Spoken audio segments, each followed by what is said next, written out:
김현정의 뉴스 쇼.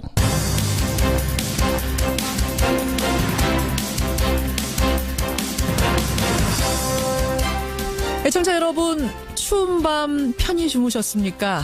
전국 곳곳에 눈까지 오는 추운 밤이었습니다만 국회는요, 영하의 날씨가 무색하도록 뜨거웠습니다. 2018년도 예산안 혼란에 혼란을 거듭한 끝에 자유한국당의 불참 속에 오늘 자정을 넘겨서 가결이 됐습니다. 그런데요, 통과된 내용을 뜯어보니까 그토록 혼란스러웠던 와중에도 소위 힘있는 의원들의 민원성 예산은 다 들어가 있더군요. 글쎄요, 자기 지역 구민의 박수만 신경 쓰느라 전 국민의 손가락질은 못 보시는 겁니까? 아니면 안 보시는 겁니까?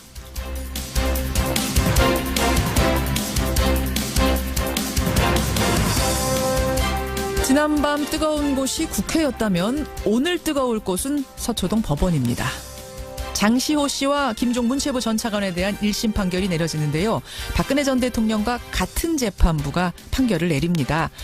삼성이 동계스포츠 영재센터에 건넨 17억 원, 이것을 뇌물로 인정하는가, 이 여부가 오늘의 핵심 포인트죠.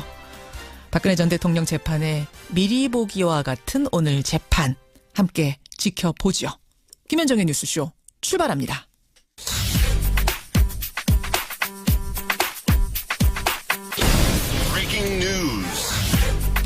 김현정의 뉴스쇼가 주목한 오늘의 포인트, 김정훈 기자 나와 있습니다. 어서 오세요, 김 기자. 네. 첫 번째 포인트, 예산안 통과 과정부터 좀 봐야 될 것 같아요. 그렇습니다.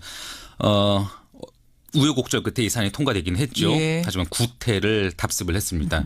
어제 저희가 말씀드린 대로 여야가 새해 예산안을 잠정 합의한 상태였거든요. 그렇죠. 그런데 자유한국당의 의원총회에서 합의안에 대한 반발이 터져나왔습니다. 예. 그런 한국당 내 논의 결과를 기다리던 정세균 국회의장은 밤 10시에 예산안을 상정했는데 그때서야 한국당 의원들이 본회의장에 들어와서 의장석을 에워싸고 고성과 삿대질을 이어갔습니다. 예. 1시간 40분 가까이 이어진 한국당 의원들의 반대 토론 뒤에 표결로 예산안은 통과됐습니다. 자정을 넘겨서요. 그렇죠. 이번 예산안 통과는 2014년 국회 선진화법 시행 이후 처리 시한을 지키지 못한 첫 사례거든요. 그런데 통과 과정도 선진화와는 거리가 멀어 보이네요. 그러니까 반대 토론을 벌인 뒤에 한국당 의원들은 퇴장을 한 거예요. 그렇습니다. 그런 상태에서 표결이 이루어진. 그러니까 민주당과 국민의당 연대로 결국은 예산안이 처리가 된 건데 자유한국당으로서는 이거 실리도 잃고 이것저것 다 잃은 셈이에요. 네, 그렇습니다. 전략도 실패했다는 평가를 받고 있는데요. 쟁점 중 하나가 법인세법 개정안이었거든요. 한국당 없이 177명이 참석한 가운데 찬성 133명, 반대 33명으로 통과가 됐습니다. 근데 한국당 의원 116명 전원이 참여했다면 반대표가 더 많았을 상황이죠. 뒤집혔네요? 네. 그러니까 국민의당 또 다른 당의 기류를 읽지 못했던 탓에 자유한국당은 그나마의 신뢰도 챙기지 못했다. 이런 평가를 받고 있네요. 그러니까 이게 지금 반대 33명이 나온 이유는 정의당도 이쪽에 표결을 해서 그런 건가요? 네. 국민의당 또 정의당 이쪽에서 반대 표결을 나오면서 네. 그렇게 되는 거군요. 자유한국당 내의 이 예산안 후폭풍 적지 않을 것 같은데 잠시 후에 원내대표 경선을 출마한 한선교 의원 만나보겠습니다. 두 번째 포인트로 가죠. 네, 조두순 출소 반대 국민청원. 청와대가 답합니다. 조두순 출소 반대 청원 오늘 답을 합니까? 네, 청와대 홈페이지에 국민청원 글들이 올라왔는데 이에 대해서 답이 내려지는 겁니다. 조국 민정수석이 오늘 오전 11시 50분 청와대 페이스북 라이브에 출연하거든요. 답변 대상은 조두순 출소 반대 그리고 주치감경 폐지에 대한 청원 등입니다. 나영희 사건의 범인 조두순의 출소를 막아달라 이런 청원이 60만 명이 넘었었어요. 또 술에 취한 상태에서의 범죄는 감형을 받을 수 있는 이른바 주치감경 여기에 대해서는 이미 20만 명이 넘는 국민들이 이를 폐지해달라 이렇게 청원한 상태네요. 예, 두 가지를 다 답을 하는 거예요. 네. 오늘 이 문제는요. 라디오 재판정에서 우리 청취자들의 의견도 한번 들어보겠습니다. 그런가 하면 밤사이에 국제올림픽위원회 IOC가 러시아의 평창올림픽 출전 금지를 내렸다는 속보도 들어와 있는데요. 이렇게 되면 러시아가 출전을 못하게 됩니다. 개인 선수 자격으로만 출전을 하게 되는 거라서 이게 보통 소식은 아닙니다. 가장 스포츠 강국인 러시아가 출전 못하게 되는 거니까요. 이 뉴스는요. 2부에서 스위스 현지의 평창올림픽 조직위원장을 연결해서 자세하게 들어보기로 하죠. 김정훈 기자 수고하셨습니다. 네. 2018년도 예산안에 대한 수정안은 가결되었음을 선포합니다. 밀실야합을 통한 추악한 뒷거래 예산안 저지를 한국당 의원들은 예산이 통과되는 순간까지 피켓 시위를 벌였고 바로 비판 성명을 발표하기도 했습니다. 예, 어제 예산안 428조 원이 통과되는 과정은 조금 전에 김정훈 기자가 자세히 설명을 해드렸습니다. 그러니까 사실 전날 정우택 자유한국당 원내대표가 다른 당 원내대표들과 합의를 한 내용이었기 때문에 무사히 통과가 되는 줄 알았습니다만 당내에서 거센 반대에 부딪힌 거죠. 임기가 며칠 남지 않았습니다. 정우택 원내대표. 그런데 심지어는 사퇴하란 이런 얘기까지 나왔다 그러죠. 자, 원내대표 경선 후보로 나선 분들은 이 상황 보면서 이런저런 생각이 많았을 것 같은데요. 그중에 한 분 한선교 의원 연결을 해보겠습니다. 한선교 의원님 안녕하세요. 네, 안녕하십니까. 우선 예산안 저 생각 많이 들었습니다. 그러셨어요. 참 어려운 자리구나. 네. 아니 예산안 얘기부터 잠깐 진짜 해야 될 것 같은데. 네. 3당 원내대표가 합의를 하긴 했지만 우리 자유한국당은 받아들일 수 없다. 한 의원님도 그런 생각하신 거예요. 네네. 지금 말씀이 합의안이라고 그러셨는데 예. 저희들도 똑바로 봤지만은 잠정 합의안입니다. 잠정이다. 근데 이제 잠정 합의안은 보통 밑에 3당 대표들이 사인을 안 하는데 거기는 또 사인이 돼 있더라고요. 사인도 하고 같이 사진도 찍으시고 막 그랬어요. 그러니까요. 그래서 정 대표는 잠정 합의안이라도 이 정도까지 방어를 하고 또 우리가 여러 가지 복지 차원에서 원하는 예산을 반영을 했으면은 의총에서는 그런 대로 부족하나마 통과되지 않을까 하고 오셨는데 예기치 않은 그런 그 저항을 받으신 거죠. 그렇다고 해서 어제 우리 오전, 오후 두 차례 그 의총을 했었는데 거기서 뭐 정우택 대표의 책임을 묻고 뭐 이런 자리는 아니었습니다. 어차피 그래요?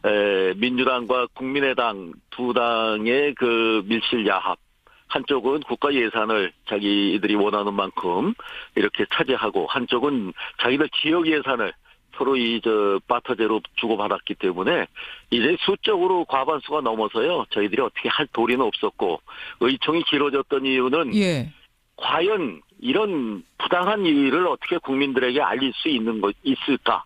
행동 수칙은 어떻게 해야 되는가? 거기에 대해서 방법론이 굉장히 길었습니다. 그것이 주였지. 뭐 정우택 대표의 책임을 묻고 이런 것은 알겠습니다. 아니었습니다. 뭐 정우택 원내대표의 책임을 물었느냐 아니냐는 이제 중요한 부분은 아닌 것 같고 다만 정우택 원내대표에게 모든 권한을 위임해서 그분이 가서 합의까지 하고 잠정 합의라고 좀 말씀하셨습니다만 어쨌든 사인을 하고 같이 사진을 찍고 이렇게 한 내용에 대해서 당내에서 받아들이지 않고 뒤집는 바람에 여러 가지 혼란이 벌어진 이 상황에 대해서 국민들은 좀 눈살 찌푸리시는 분들이 꽤 많으세요. 게다가 마지막에 불참까지 한 부분에 대해서 말입니다. 지금도 이제 김현정 앵커께서 이렇게 눈살 찌푸린다 하고 단정적으로 말씀을 하시니까 그렇게 이제 더 강하게 느끼실 텐데 이 잠정 합의안이라고 분명히 말씀을 드렸고 정우택 대표도 이것은 잠정 합의안으로 이렇게 했습니다. 여러분의 의견을 묻겠습니다 하고 회의가 진행이 됐거든요. 그래서 예전에 민주당 17대 국회 같은 때는 박근혜 대표 시절에 야당 그 대표가 9분인가 바뀐 적이 있습니다. 그 과정 중에도 여야 합의, 잠정도 아니고 합의안이 이게 합의가 됐는데 의총에서 부결돼 갖고 책임을 지고 이제 물러나는 경우도 있었죠. 그래서 이 완전한 안도 아니었고 그렇기 때문에 그리고 받아들인다 하더라도 우리가 이 부당함을 알리는 방법을 어제는 오랜 시간 서로 토론을 했습니다. 그런 정도죠. 알겠습니다. 이게 뭐 저희가 이걸 물리적으로 옛날 뭐 국회 선진화법 없을 때나 아마 단상으로 올라갔을지 모르겠는데 그런 어떤 제도적인 장치도 있고 그래서 그렇게 뭐 막무가내로 했던 것은 아닙니다. 이걸 국민에게 똑바로 알리자죠. 밀실야합을. 근데 한 의원님 전략상으로도 실패했다는 얘기가 나오는 게 뭐냐면요. 조금 전에 설명 들으셨겠지만 그 법인세 부분 자유한국당이 그토록 반대했던 법인세 부분 만약 불참하지 않고 들어가서 표결했더라면은 그거는 자유한국당 뜻대로 될 수 있는 부분이었는데 그것도 놓치신 거예요. 아니 그거는 잘못 짚으신 건데 만약에 우리가 들어가서 표결을 했으면요. 민주당과 국민의당은 분명히 전체 찬성표를 눌렀을 겁니다. 근데 저희가 불참을 했기 때문에 의결 정족수는 이미 달성이 됐었고 예? 제적 과반수를 넘기는 것은 분명히 했기 때문에 그분들이 이 법인세 전체에 대해서 반대하는 게 아니고 예. 제가 짐작컨대는 민주당이라든지 좀 진보 좌파적인 성향의 경제 이론을 갖고 계신 의원들께서는 2천억 기업에 대해서 25% 법인세를 부과하자가 민주당 아니었는데 그거 너무 과하다. 그래서 이제 합의된 것이 3천억 기업으로 됐거든요. 예, 예. 그거에 대한 불만의 표시지 만약에 우리가 들어가서 표결에 참여했으면 절대 그런 결과가 안 나왔습니다. 표심이 바뀌었을 거다. 들어갔었으면. 표심이 그렇게 보시는 거예요. 그들이 야합을 했기 때문에 이건 통과시키는 것이 그들의 명제였어요. 알겠습니다. 그러니까, 자유한국당의 입장. 밀실 야합이었기 때문에 우리는 참여할 수 없었다. 지금 이런 입장. 그리고 이런 어제 말씀이에요. 느낀 것은 예. 대한민국이 1여 2야가 있는 게 아니고 1여 1야가 있다는 것을 뼈저리게 느꼈습니다. 국민의당은 야당이 더 이상 아닙니다. 뭐 여당 이중대라고 보시는 거예요? 이중대도 아니고 그냥 여당이에요. 그냥 여당이. 국민의당에서 제일 듣기 싫어하는 소리가 그 소리던데요. 아니 듣기 싫어도 자기들 이익을 차지하기 위해서는 그런 행동을 하기 때문에 어제 우리는 뼈저리게 느꼈어요. 진짜. 이제는 야당의 어떤 서로 공조 이것도 이제는 있을 수 없는 일이구나. 아주 극명하게 보여준 한 장면이었다고 생각합니다. 알겠습니다. 자유한국당이 어제 표결에 불참했던 이유 지금 설명을 좀 들었어요. 그나저나 한성교 의원님 사실 네. 오늘 초대한 이유는 원내대표 경선에 나가셨잖아요. 네네. 이 얘기를 좀 하려고 모셨던 건데. 감사합니다. 경선 출마 선언을 제일 먼저 하셨는데 그때 일성이 뭐였는 거 아니? 홍준표 대표의 언사가 도를 넘은 지 오래됐다. 홍 대표 사당화를 맡겠다. 그러셨습니다. 네, 그렇습니다. 지금 정말로 자유한국당이 사당화돼가고 있다고 보시는 거예요? 저희가 사실 어떤 패닉 상태에 빠져 있다는 것은 뭐 짐작하고 계시지 않습니까? 여러 가지 뭐 대통령의 탄핵이라든지 구속이라든지 대선 패배라든지 그 뒤에 뭐 어떻게 숨 쉴 틈도 없었고 숨 쉴 자격도 없듯이 죽어서 이렇게 사는 그런 가운데 사실 홍준표 기가 많이 죽어 있는데 홍준표 대표 같은 성격의 대표는 우리에게는 이 시기에 굉장히 필요한 대표라고 저는 생각을 합니다.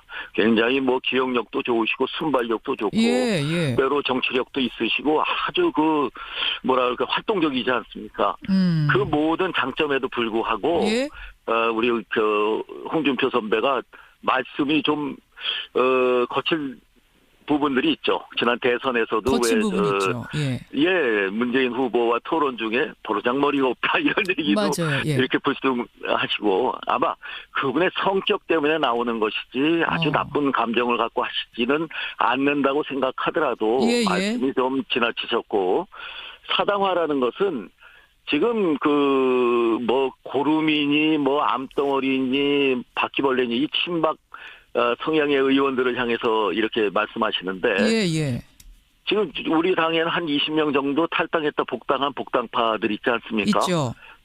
이분들이 사실은 그 모든 잘못 과오는 박근혜 대통령을 비롯한 최순실 국정농단에 있다 하더라도 그 탄핵을 가능하게 했던 것은 사실 우리 당의 수십 명의 의원들 아니었겠습니까? 그분들이 그러한 좌파 정부를 만들고 나가서 자기들의 정치 실험을 실패하고 돌아왔는데 물론 돌아온 탕화를 따뜻하게 맞이하는 부모의 마음도 있을지 몰라도 대부분 사무총장을 비롯해서 대부분의 주요 당직을 그들에게 맡겼고 이제는 홍 대표가 미는 듯한 후보를 당선시키기 위해서 나간다. 그것이 바로 한쪽 세력은 괴멸시키고 한쪽 세력으로 앞으로 가겠다. 그 선두에 아마 홍준표 대표 본인이 서겠다는 뜻을 분명히 이 말씀이라든지 행동에서 보여주고 있는 것으로 아니 홍 대표가 미는 후보가 지금 있다고 보시는 거예요?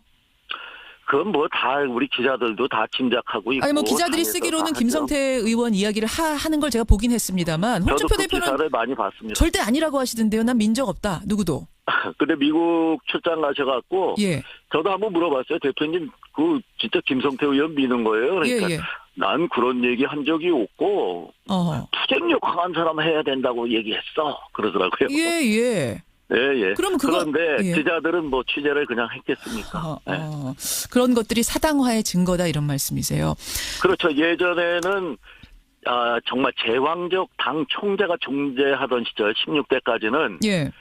원내 대표가 아니고 원내 총무였습니다. 그래서 예. 당 총재가 지시하는 일을 원내에서 심부름을 하는 총무였어요. 알겠습니다. 그런데 17대 김동영 의원부터 원내 대표가 돼서 원내가 독보적인 그 역할을 할 수 있는 계기가 됐죠. 알겠습니다. 예, 지금 이제 시간이 없어서 제가 마지막 질문이자 홍준표 네. 대표의 반론으로 마무리 질문 드려야 될 것 같은데 홍준표 대표가 뭐라고 했냐면 박근혜 사당화, 그 박근혜 사당 밑에서는 고위공직과 당 요직을 차지하며 전행하던 사람들이 수양버들처럼 그렇게 흔들리던 사람들이 이제 와서 홍준표 사당화 운운하는 거 가소롭다.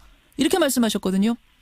제가 느끼기에는 저는 박근혜 대표 시절에 예. 2007년까지 대변인 2번을 해서 누구보다 잘 아는데 사당화된 적은 제 느낌엔 그렇게 없었습니다. 제가 그 안에 있어서 못 느꼈는지 모르고 그리고 저는 뭐 고위 당직을 했던 사람도 아니고 호가호위했다고 평가받는 사람도 아닌 입장에서 이렇게 얘기를 하면 아무리 그분들이 그런 분들이라도 저기 혹시 김현정 앵커 고름 아세요? 고름? 고름 알죠. 예. 아침 시간에 이런 그 좀 불결한 예. 물질 얘기해서 죄송한데 괜찮습니다. 그런 식으로 비유할 수는 없는 거죠. 근데 어제 홍준표 대표가 뭐라 그랬냐면요. 그럼 고름을 고름이라 그러고 암덩어리를 암덩어리라 그러지 암덩어리님 그러냐라고 어제 그러셨어요.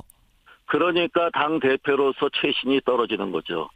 그렇게 말 한마디 한마디에 다 그렇게 장난기 섞인 그런 얘기하시면 진짜 당 대표로서의 품위가 예. 떨어지는 것입니다. 알겠습니다. 그것이 안타까울 따름이죠. 예. 원내대표 경선에 출사표를 던진 한선교 의원 오늘 말씀 들어봤습니다. 고맙습니다. 감사합니다. 자유한국당 한선교 의원이었습니다.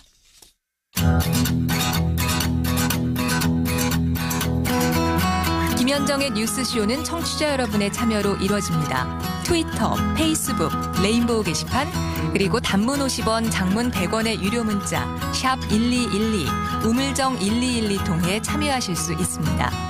김현정의 뉴스쇼, 여러분과 함께 만듭니다. 김성환의 행간 시사평론가 김성환 씨 나오셨습니다. 어서 오십시오. 네, 안녕하세요. 오늘 뭐 정치 얘기 뜨겁게 시작을 했는데 행간에서는 사회 얘기 좀 해봐야겠어요. 예, 그렇습니다. 혹시 햄버거병이라고 들어보셨죠? 햄버거병 떠들썩했죠. 예, 용혈성 요독 증후군을 말하는 말인데요. 맞습니다. 이 5살 여자아이가 햄버거를 먹었다가 이 병에 걸려서 신장 기능의 90%가량을 손상 입었다는 주장이 나왔고 예. 아이 부모가 맥도날드를 검찰에 고소를 했었거든요. 저희 변호사랑 인터뷰도 했었어요. 네. 근데 검찰 수사 중에 놀라운 사실이 확인됐습니다. 뭡니까? 맥도날드가 햄버거병의 원인균인 장출혈성 대장균에 오염된 패티 100만 개를 납품받아서 조리 판매해온 사실이 드러난 겁니다. 이미 대장균에 오염된 패티를 납품받아서? 네. 대장균 패티 납품받은 맥도날드. 이 뉴스 행간을 좀 살펴볼까 합니다. 그러니까 대장균에 오염된 것으로 확인된 것만 100만 개. 그러면은 가능성이 있는 패티까지 합하면은 그 수는 훨씬 늘어나는 거네요. 3천만 개 정도로 지금 검찰 수사 결과 드러났는데요. 문제가 된 패티를 제조하는 회사는 메키코리아라는 곳입니다. 예. 이곳이 자체 간이 키트 검사에서 장출혈성 대장균 균 5157 양성 반응이 이제 나왔다고 합니다. 그러니까 패티를 맥도날드에서 직접 만드는 게 아니라 어디서 납품을 받는 거죠. 그게 메키코리아라는 곳이군요. 예. 그러니까 보통 식품회사는 자체적으로 위생 검사를 하게 되거든요. 근데 5157균은 햄버거병의 원인균인데요. 이 균에서 나오는 독소 물질이 적혈구를 파괴해서 빈혈을 일으키기도 하고 콩팥이 제대로 기능하지 못해서 요독증이 나타날 수가 있습니다. 그렇죠. 그래서 지금 신장 기능이 파괴됐다 이런 소리가 나오는데요. 감염 환자의 10에서 한 15%가 사망하는 아주 무서운 균이기도 합니다. 맞습니다. 그런데도 이 회사는 검사 결과를 그 음성으로 조장을 해서 맥도날드에 패티 100만 개를 공급했고요. 이 대장균에 오염된 것으로 의심되는 패티까지 합하면 3천만 개를 납품한 것으로 확인됐습니다. 무서운 뉴스네요. 이 뉴스의 행간, 이면 뭐가 숨어 있습니까? 첫 번째 행간은 늦어도 너무 늦은 뒷북이었다입니다. 검찰이 수사를 한 거잖아요. 네. 너무 늦었습니까? 그러니까 피해 여아의 부모가 검찰에 고소를 한 게 지난 7월이었습니다. 여름이었어요. 검찰이 메키코리아를 압수수색한 게 언제였는지 아세요? 언제입니까? 지난달 18일이었습니다. 11월. 고소한 지 무려 100일이 지난 뒤였습니다. 더 문제는 메키코리아에서 대장균이 검출된 게 이번이 처음이 아니라는 겁니다. 그래요? 드러난 것만 작년 6월과 11월, 올해 8월까지 3차례입니다. 그때도 대장균에 오염된 패티 62톤 중에서 단 7톤, 11%만 회수 처리가 됐습니다. 예. 나머지 55톤은 어디로 갔을까요? 다 우리가 먹은 거 아니에요? 그렇죠. 그렇죠? 그렇게밖에 볼 수가 없는 건데요. 그렇죠. 이쯤 되면 피해자 고소가 있기 전이라도 식약처가 현장 조사에 나가서 문제를 먼저 파악을 하거나 아니면 검찰이 고소 사건을 접수한 바로 그 직후에 발빠르게 수사를 했어야 하는데 그렇지 못했다는 겁니다. 그러면 맥도날드가 납품을 이 메키코리아로부터 끊은 건 언제예요? 닷새 전인 이달 1일이었습니다. 그럼 이달 1일까지는 우리가 계속 먹은 겁니까? 그러니까 10월까지 지금 검찰 수사 결과를 보면요. 10월까지 납품한 것으로 나옵니다. 그게 언제까지 소비가 됐는지는 모르겠지만 어찌됐든 납품을 중단한 것은 이달 1일이라는 겁니다. 늦어도 너무 늦은 늑장 대응이라고밖에 볼 수가 없습니다. 그러네요. 두 번째 행간은 뭡니까? 두 번째 행간은 소비자는 패티만 따로 사 먹지 않는다입니다. 이거는 무슨 말씀하시는 거예요? 그러니까 지난 10월 국감 때였는데요. 조주현 한국 맥도날드 대표이사가 증인으로 출석을 했습니다. 국회에. 그러니까 조 대표가 청문회 내내 납품업체로 책임을 떠넘겼어요. 우리는 모른다. 패티 납품업체 메키코리아한테 물어봐라. 네, 맞습니다. 보다 못한 민주당 정춘숙 의원이 이렇게 말을 했는데요. 소비자는 맥도날드에 가서 햄버거를 먹지 메키코리아에 가지 않아요. 이렇게 얘기했습니다. 맞네요. 이 말이 맞지 않습니까? 그렇죠. 소비자는 햄버거를 사 먹은 거지 패티만 따로 사 먹은 게 아닙니다. 그렇게 먹을 수가 없죠. 그러니까 맥도날드는 대장균 패티를 납품받으면서 그냥 갖다 주셨으니까 우리가 그냥 햄버거에 넣어서 팔게요. 이렇게 했겠습니까? 위생검사도 안 했나요? 지금 보면 안 한 거예요. 그러니까 안 한 거나 다름이 없는 거죠. 결과적으로만 보면은. 그렇죠. 그러니까 맥도날드 태도는 줄곧 이런 식이었습니다. 햄버거병 처음 논란 됐을 때는 덜 익힌 패티가 나올 수가 없다. 그렇죠. 우리는 딱 매뉴얼대로 돌려서 다 익힌 패티만 판매하고 있다. 이렇게 얘기를 했었잖아요. 근데 그 이후에도 덜 익은 패티가 나와가지고 논란이 된 적도 있었습니다. 그러니까 공식 사과할 때도 자신들의 책임을 인정하지 않았습니다. 그러니까 피해 아동이라고 하는 쪽에 유감은 표현을 했지만 그걸 또 인정이라고 볼 수는 없다고 이런 평가가 있었는데요. 그러다가 슬그머니 업체를 교체해버렸습니다. 여기에 놀라운 사실이 하나 더 있는데요. 교체한 업체가 호주의 육가공 업체인 AFC라고 하는 곳인데요. 메키코리아랑 모회사가 같습니다. 두 회사 모두 글로벌 식품회사 키스톤 푸드의 자회사라는 겁니다. 그래요. 이걸 어떻게 해석해야 될까요? 교체한 것도. 네. 교체하지 않은 거나 다름없는 거 아닌가요? 그러니까 이게 소송을 건 아동 사건이 그래서 맥도날드의 완벽한 유죄다 뭐 이런 얘기를 하는 건 아닙니다만 그건 아니죠. 그것과는 별개로 그 사건은 진행 중이니까요. 별개로 어쨌든 지금 이 납품받은 패티 100만 개에서 이런 균이 발견됐다는 이 사실만으로도 숨겼다는 사실이 확인이 된 거죠. 우리는 화가 날 수밖에 없는 상황인 맞습니다. 거죠. 그러니까 패스트푸드나 정크푸드에 대해서 요즘 위험성이 약간 좀 느슨해진 거 아닌가 싶은 생각이 드는데요. 이번 기회에 다시 한번 생각해보는 계기가 됐으면 좋겠습니다. 여러분들 우리가 좀 잊고 지나갈 만한 뉴스였는데 오늘 아주 날카롭게 잘 지적해 주셨어요. 김성환 씨 수고하셨습니다. 네, 고맙습니다. 국제올림픽위원회 IOC가요. 우리 시각으로 오늘 새벽 러시아 선수단의 2018 평창 동계올림픽 출전을 금지시키기로 결정했습니다. 이유는요. 러시아가 주도해서 대규모 도핑을 저지른 사실이 발각이 됐다. 지난 동계올림픽에서 메달을 딴 선수들도 메달을 박탈하고 있는 이런 상황이기 때문에 평창올림픽 출전은 허락할 수 없다. 뭐 이런 내용으로 지금 알려지고 있습니다. 개인 자격으로 출전은 허용된다고 하긴 했습니다만 이 러시아가 이 상황을 받아들이고 개인 자격으로는 출전해라라고 허용을 할지 이거는 사실은 좀 희박해 보입니다. 아예 러시아가 올림픽 참가 자체를 보이콧할 가능성이 높게 점쳐지고 있는데요. 우리가 잘 알다시피 러시아는 동계 스포츠의 강국입니다. 러시아가 보이콧할 가능성, 러시아가 빠지게 되면 이게 평창 동계올림픽 전체 흥행에도 영향을 줄 수밖에 없는데요. 우리 조직위의 입장이 궁금합니다. 또 대응도 궁금합니다. 지금 이 IOC 집행위 참석을 위해서 스위스에 조직위원장이 가 있습니다. 평창올림픽 조직위원장 이희범 위원장 스위스 현지 연결해보죠.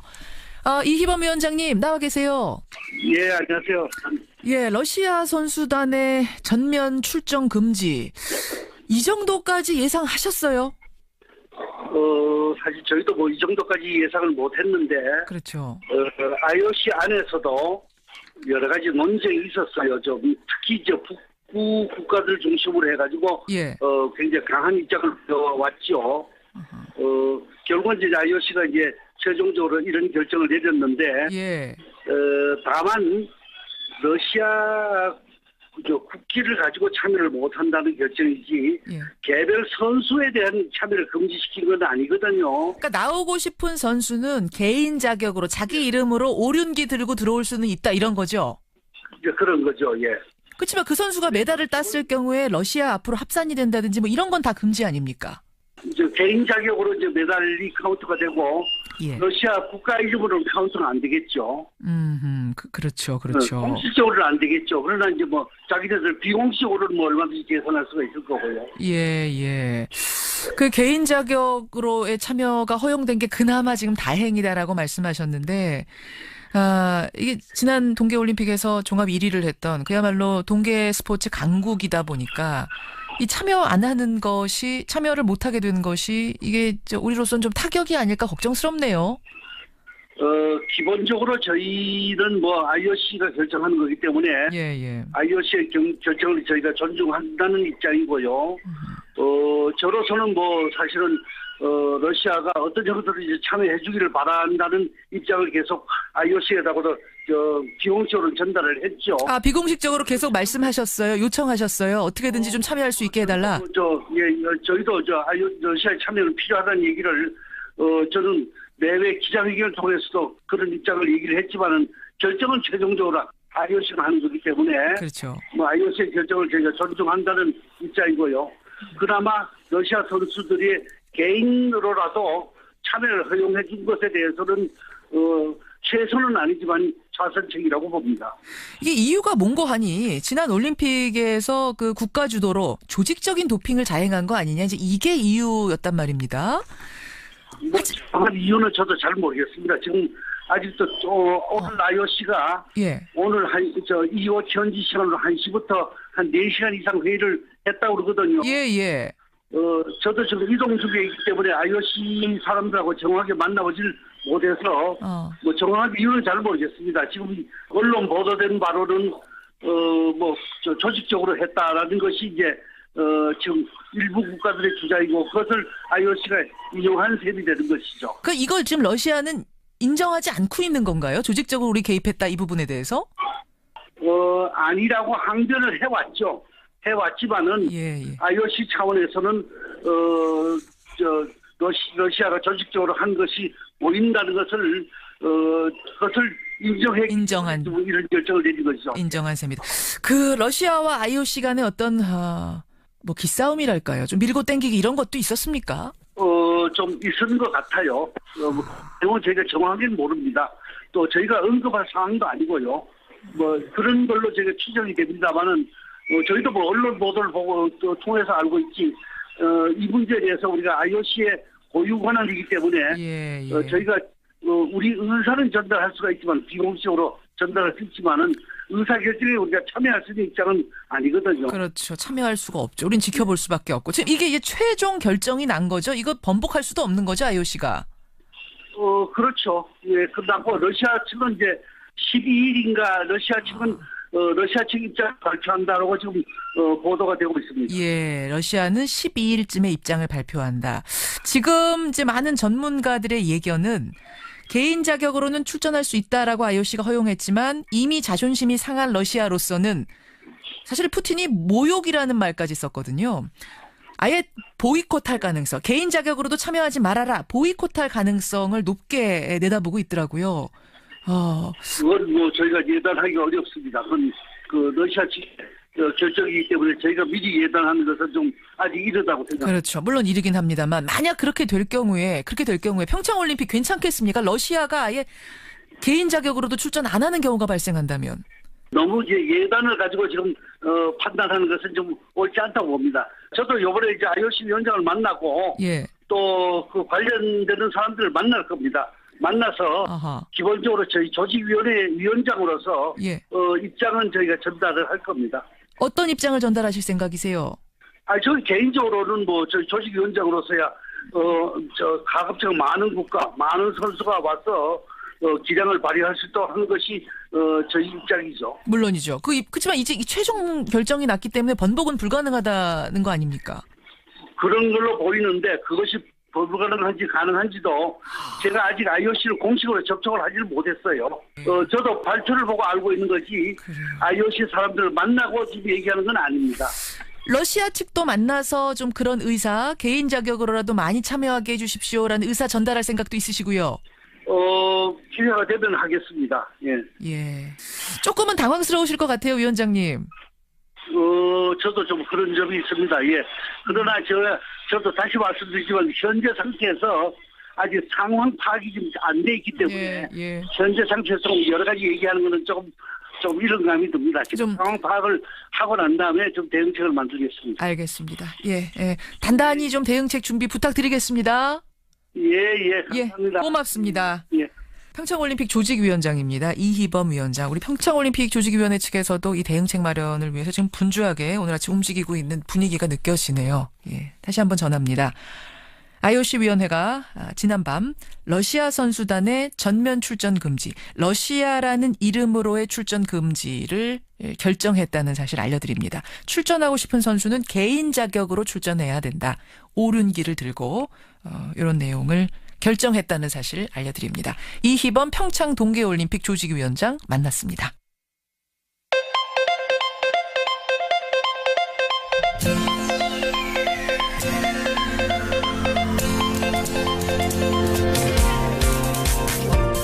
여러분은 지금 CBS 라디오 김현정의 뉴스쇼를 함께하고 계십니다.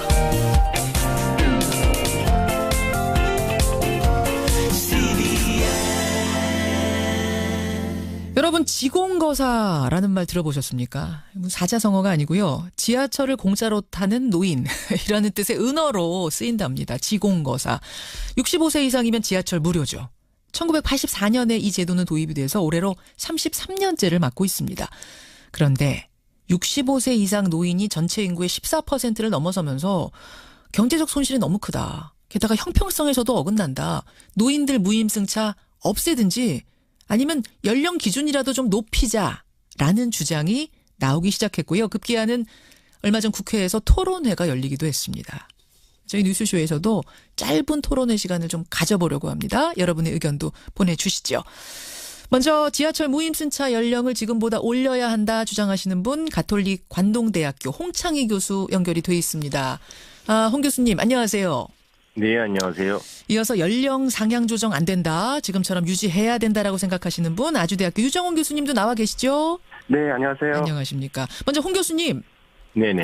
무려 33년째 이 노인들 65세 이상 무료였는데 연령을 높여야 된다고 지금 주장하시는 이유는 뭘까요? 아무래도 이제 그 전체 인구 중에서 노인 인구 증가율이 높기 때문에 이 부분을 계속해서 그 65세 이상이라는 기준을 가져가기에는 여러 가지로 부담이 되지 않는가. 뭐 어떤 예측 조사를 보면 2060년도에는 65세 이상 인구 노인 인구가 우리나라에서 41%에 달할 거라고 봐요. 2060년에는? 네. 물론 60년은 뭐 아주 먼 미래가 된다고 생각을 하시겠지만, 과연 이 지금 65세 기준 노인 연령 또 노인에게 그 무료로 승차하게 해주는 그런 제도, 이것을 바꿔야 된다는 게 벌써 제 기억만으로도 10년 전서부터 있었거든요. 근데 계속해서 변화는 없고, 그럼 앞으로 2020년, 2030년, 2060년까지도 이 추세로 그대로 갈 수 있을까? 그렇다면은 미리미리 좀 이런 부분에 대해서 좀 검토도 하고 논의도 하고 해서 변경을 하고 어떻게 보면은 뭐 저는 70세 이상이라고 주장을 해왔지만 70세도 사실은 더 미래로 가게 되면은 70세 이상도 노인 인구가 만만치 않는 시절이 오게 되면은 그 부분도 또 70세의 고정값이 아니라 유연한 생각을 가지고 좀 더 상향을 하는 그런 생각을 가져야 된다고 봅니다. 예, 노인 인구가 이렇게 계속 늘어나는 상황에서 일단은 70세 그리고 상황이 변하면 더 올려야 된다라는 주장. 지금 무임승차로 발생하는 그 손실이 어느 정도나 되나요, 교수님? 무임승차로 발생하는 것을 그 손실이라고 저는 보기는 좀 어렵고요. 왜냐하면 그 지하철이라는 것은 고정비 비중이 크고 변동비 비중이 작거든요. 예. 물론 이제 정부에서 어느 식당 보러 노인들한테 무료로 줘라. 그러면은 식당이 무료로 줄 수가 없죠. 아니 지금 제가 여쭙고 싶은 거는 지하철 네. 공사의 경제적인 상황이 어떤가, 감당할 만한가가 궁금해서 객관적인 자료를 좀 요청드리는 건데요. 적자입니까 지금? 지금 아무래도 그 적자지요. 그러니까 영업 손실액이 발생을 하고 적자지만 그게 무임 수송으로 인한 적자라고 볼 수는 없다 이거죠. 그게 다 그 탓이라고 보긴 어렵다. 알겠습니다. 유정훈 교수님. 네네. 어떻게 생각하세요? 이런 이유라면 좀 올려야 되는 거 아니냐? 네, 일단 용어가 좀 잘못됐는데요. 두 가지인데, 홍 교수님 말씀하셨지만 이게 손실이라는 용어가 좀 잘못됐고요. 이게 왜냐하면, 30년 전부터 이미 이제 그 요금을 안 받는 대상으로 삼고 모든 이 철도 계획들이 세워졌습니다. 지금도 이제 뭐 수도권이나 지방에서 새롭게 이제 그 전철을 만들자 이렇게 할 때 이미 이 대상에서 빠져 있습니다. 요금을 징수한 대상에서. 그래서 다 이렇게 이게 나중에 건설도 하고 운영도 해서 잘 돌아갈 거다라고 이제 이야기를 하고 우리가 건설을 한 건데요. 엄청난 돈을 들여가지고. 근데 이제 와서 이걸 이게 못 받으니까 손실이다. 그래서 손실한 용어가 잘못됐고요.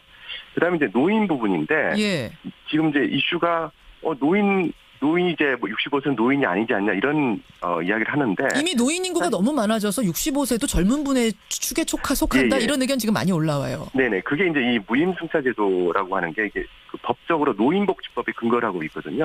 그러다 보니까 이제 노인 이야기를 하는데 원래 이러한 이제 그 대중교통의 어떤 복지의 취지가 그 사회적으로 약자들, 예를 들어서 은퇴하신 분들, 그러니까 경제활동을 이제 다 은퇴하셔서 이런 분들에 대한 어떤 혜택이거든요. 그래서 이게 지금부터라도 이게 노인 무임승차라기보다는 은퇴자 무임승차 뭐 이런 그 용어가 좀 바람잡힐 것 같고요. 은퇴자 무임승차 그 의미는 그러니까 우리 사회에 공헌을 하고 은퇴한 분들에 대한 배려다 뭐 이런 의미로 받아들이자란 말씀이세요? 네네네. 그래서 이제 그러다 보니까 자꾸 노인 이 기준이 뭐냐. 그래서 이건 사실 본질하고 좀 벗어난 부분이거든요. 그래서 지금부터라도 그 논의를 노인이 아니냐는 좀 제외해야 된다라고 말씀드리고 싶습니다. 홍 교수님. 네네. 지금 청취자 1369님도 방금 전 유 교수님하고 비슷한 의견 주셨어요. 산업화 시대에 착취당한 세대가 지금의 노인 세대다. 이 정도 배려는 해줘야지 65세라고 해서 돈 내라고 하는 건 이건 너무 가혹하다라는 의견 어떻게 생각하십니까? 저는 이해는 하는데요. 그 돈이 많이 남아 돌면은 그럴 수도 있죠. 정말 넉넉하면 우리 사회가. 근데 생각을 해보세요. 지금 재벌들도 다 65세 넘었을 텐데 그분들도 무임 승차 해야 된다고 하면은 국민정서상 맞나요? 또 그다음에 저도 사립학교니까 은퇴를 하고 연금 받겠죠. 공무원들도 이제 고액연금 수령자들도 있을 테고 경제적 여유가 있는 노인들도 있을 텐데 그분들을 꼭 무료로 해줘야 되나요? 재벌과 경제적인 여유가 있는 분들까지 이 무임으로 하면서 사회가 그걸 젊은 층이 감당해야 될 이유가 있겠는가?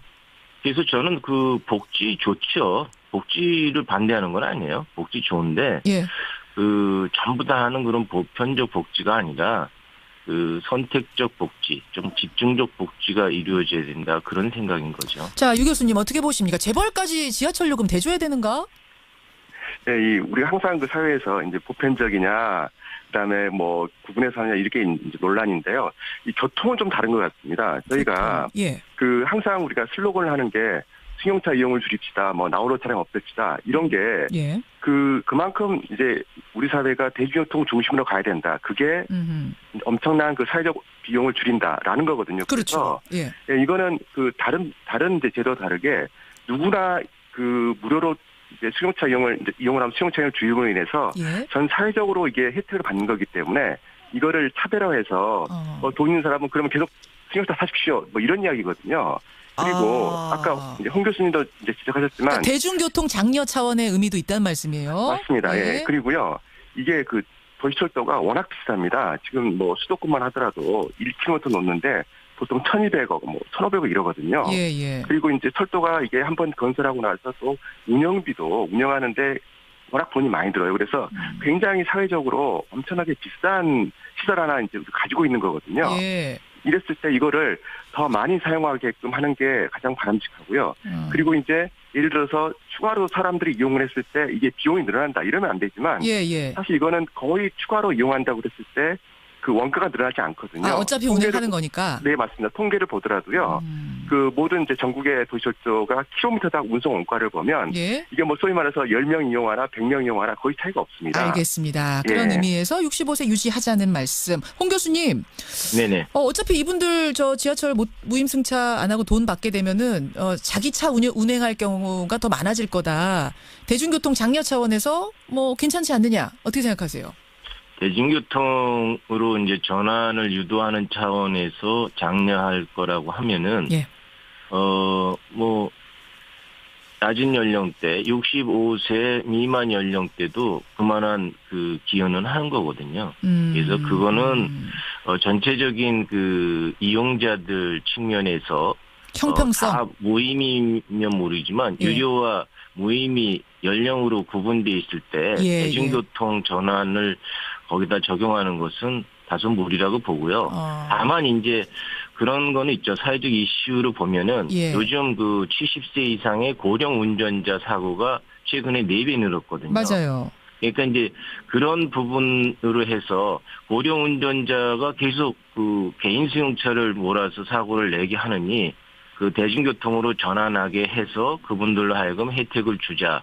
뭐 이런 것은 이제 어떤 연령 기준으로 봐가지고 얘기는 될 수 있지만 65세 이상에서부터 70세 미만까지는 또 그런 부분들이 안 나타나거든요. 그래서 그 지금 말씀하신 거는 사회적 이슈가 될 때 대중교통 전환에 대한 어떤 그 논리라든지 근거는 될 수 있지만 지금 오늘 이제 토론하고 있는 그 내용은 이제 전체적인 거기 때문에 약간 좀 무리가 있는 논리 같아요. 자, 아까 전에 두 분 다 지하철 공사의 손실에 대해서는 크게 뭐 말씀 안 하셨습니다만 지금 청취자 여러분들은 좀 다른 얘기를 하세요. 지하철 공사가 분명히 적자다. 그리고 무임승차, 노인들의 무임승차가 어느 정도 역할을 하고 있는 것도 인정을 해야 되는 상황이라면 결국 그것은 공사의 손실은 국민들이 세금으로 부담하고 있는데 언제까지 그럼 계속 국민들 세금, 젊은이들이 내는 세금으로 부담할 것인가? 형평성 차원에서라도 나이 조정해야 되지 않겠느냐는 의견이 꽤 많이 들어옵니다. 이건 유 교수님한테 질문 드려야겠네요. 네, 저희가 이제 제가 은퇴자라고 말씀을 드렸는데 이게 저희 이제 젊은 사회 경제활동 할 때는 이게 교통비가 그렇게 큰 부담이 아닐 수가 있습니다. 젊은 층한테. 그런데 네, 그렇죠. 근데 이제 은퇴하신 분들 같은 경우에는요. 이게 그 사람이 살 때 이제 의식주가 중요한데 아무리 의식주가 풍족해도 가만히 이동이 안 되면은 사실은 사는 게 아니잖아요. 그래서 이 은퇴자들한테 이 무임승차는 일종의 공짜 신발을 드리는 것 같은 거거든요. 공짜로 신발 드리는 거다 사회가. 네, 그렇습니다. 왜냐하면은 지금 이제 보시면 이제 은퇴자들 보시면 가장 많이 하시는 게 뭐 등산도 가시고 북한산도 가고 청계산도 가고요. 그다음에 또 이제 뭐 노인분들 원양온천도 가시고 춘천 가시는데 이게 다 하루에 뭐 5,000원, 10,000원 가지고 이렇게 하루를 아주 그 의미 있게 보낼 수 있는 거거든요. 근데 이제 그걸 하지 말자는 게 아니라 연령을 좀 올리자는 건데. 네, 그러니까 이제 이게 이런 모든 어떤 사회에서 제공하는 이 배려하는 복지라는 제도라고 하는 게 이게 우리가 돈을 100원을 투자해서 사회적으로 100원의 가치가 있느냐 없느냐 이걸 따져야 되거든요. 사회적 가치. 그렇게 봤을 때 65세가 맞다. 네, 맞습니다. 지금 뭐 한 8천억 정도 이야기하거든요. 보존하는 게. 근데 제가 계산을 해보면 우리 사회적으로는 8천억 이상의 효과가 있는 거기 때문에. 알겠습니다. 네네. 65세 유지가 맞다. 사회적 가치에서 봤을 때 마무리 발언으로 듣고요. 홍 교수님도 마무리 발언 30초 드리겠습니다. 공짜 신발 드리는 걸로 이해해라. 어떻게 생각하세요?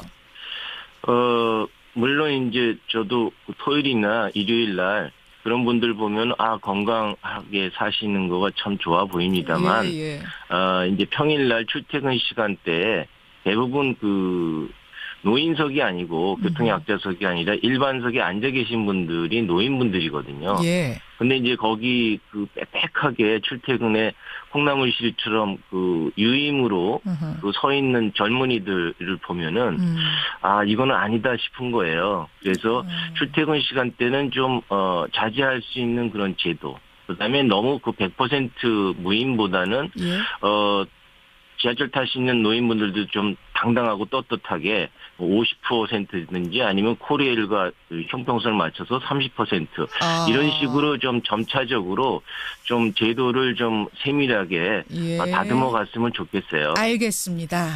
여러분의 의견이 굉장히 많이 들어오네요. 저희가 정리 좀 해보겠습니다. 두 분 고맙습니다.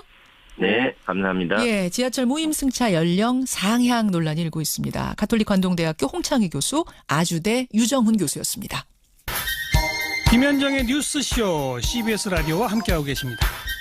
저는 퇴근길 시사자키 정관용입니다.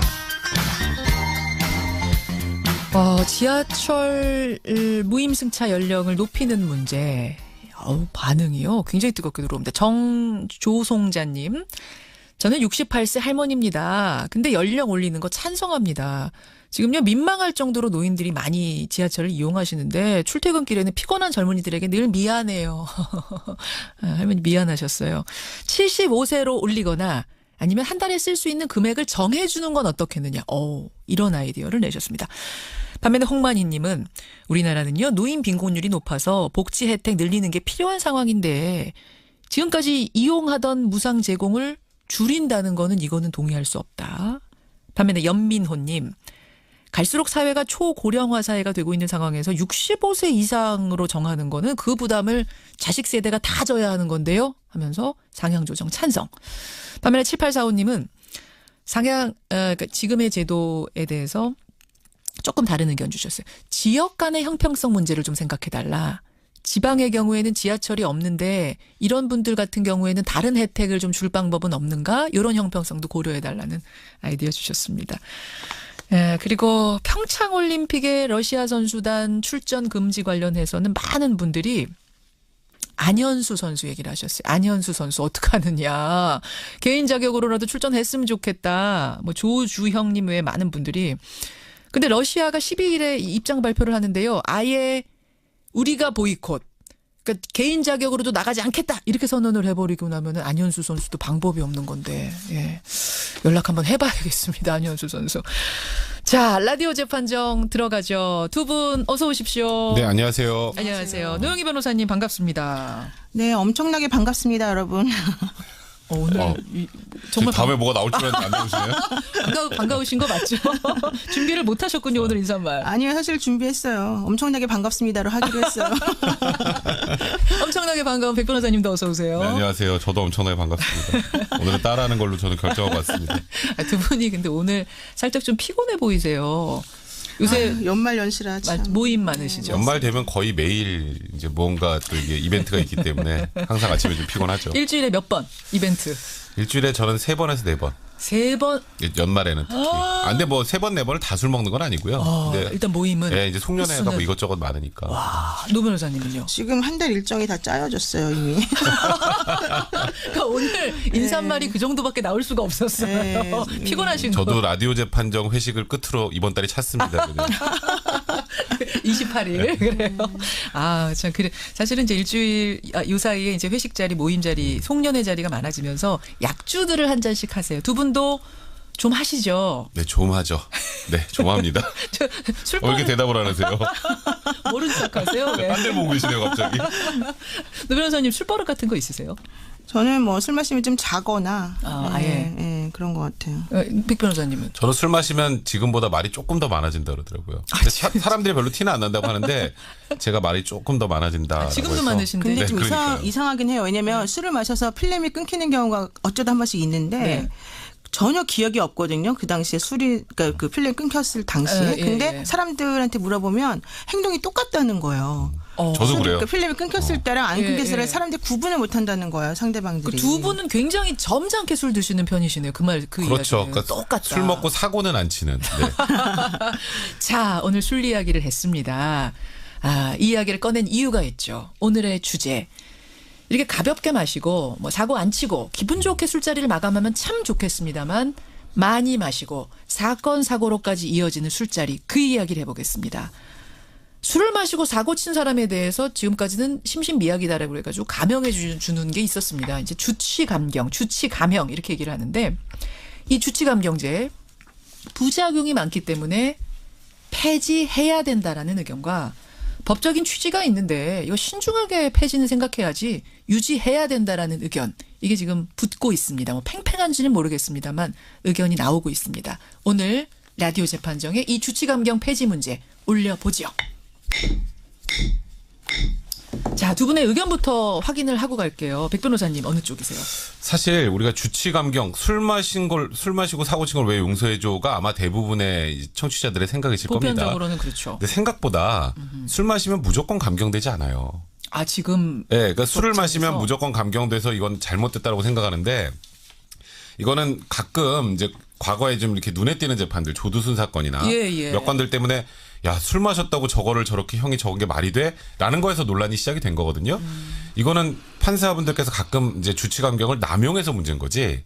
주치감경 자체를 없애버리면 이거는 판사가 재량권을 발휘할 수 있는 여지가 없어요. 아까 저희처럼 그냥 술을 먹다가 평소에 그냥 필름 끊겨도 집에 잘 가던 사람들이 실수한 것까지 그건 책임 능력이라고 합니다. 그러니까 책임 능력이 없는 사람까지 너무 강하게 처벌하는 것 그런 재량 여지를 없애는 거는 오히려 가혹하기 때문에 주치감경 자체를 없애는 건 문제가 있다는 생각이 듭니다. 지금도 제도화되어 있는 건 아니다. 네. 판사의 재량에 맡기는 건데 그걸 아예 없애버리는 것은 재량을 막는 것이다. 오히려 피해자 발생할 수 있다. 따라서 유지해야 된다.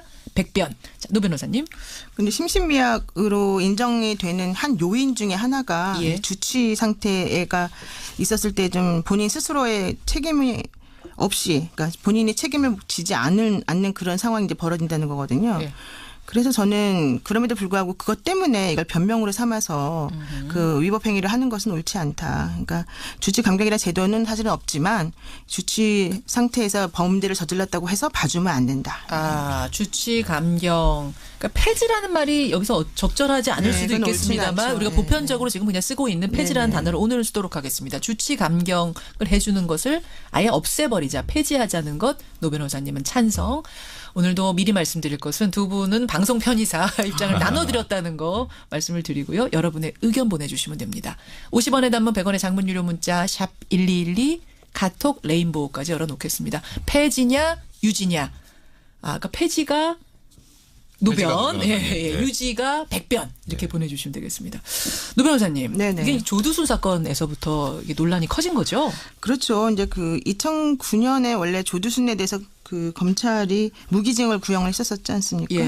그랬는데 15년 1심에서 15년형이 선고가 되고 2심에서는 그 깎아졌죠. 심신미약이라고 하는 주장을 고려해서. 맞아요. 그래서 12년형이 이제 확정이 되었고 결론적으로는 이제 3년 있으면 그분이 사실은 형기를 다 마치고 나올 수밖에 없는 상황이 되어서 이 당시에 피해를 입었던 그 학생 이제 지금은 이제 수능도 봤다 그러는데 그 학생의 안전을 고려하는 이제 국민들의 청원이 사실은 많이 지금 나오고 있죠.